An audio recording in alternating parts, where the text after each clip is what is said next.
Canvas पर अपनी महारत के जलवे बखेरने वाला मोहम्मद इमरान वैसे तो सरकारी मुलाजिम है, लेकिन मुसव्वरी का शौक इसमें रच बस गया है। नौजवान मुसव्विर के हाथों में हुनर ऐसा है कि जो शाहकार तख्लीक करे आंख इसी में खोकर रह जाती है। इमरान अभी तक वजीर आजम Imran Khan, army chief general Qamar Javed Bajwa, Nawaz Sharif, मोहतरमा बेनजीर भुट्टो, अब्दुल सत्तार ईदी और दीगर शख्सियात की तस्वीर बनाकर दाद समेट चुका है।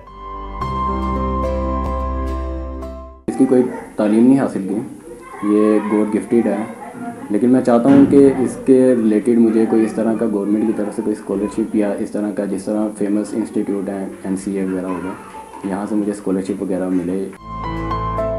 मुसव्वरी का दिलदादा ये नौजवान दफ्तर से घर आने के बाद 5 से 6 घंटे तक शौक की तस्कीन करता है।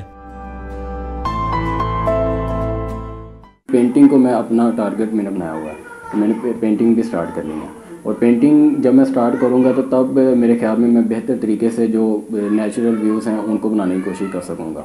नौजवान के फन से पाक फौज के तर्जुमान आसिफ गफूर भी मुतासिर हुए ना रह सके, जिन्होंने इसे खुसूसी तौर पर रावलपिंडी आने की दावत दी और उसकी बनाई हुई तस्वीर अपने हाथों से वसूल की। मोहम्मद इमरान पुरअज़्म है कि उनके इस हुनर को उभारने के लिए हुकूमती सतह पर मुआवनत की जाए तो सादिकैन अहमद और अब्दुर्रहमान चुगताई की तरह वो भी मुल्क का नाम रोशन कर सकेंगे। कैमरामैन तजम्मुल हुसैन के साथ अली वकार, डॉन न्यूज़, लाहौर।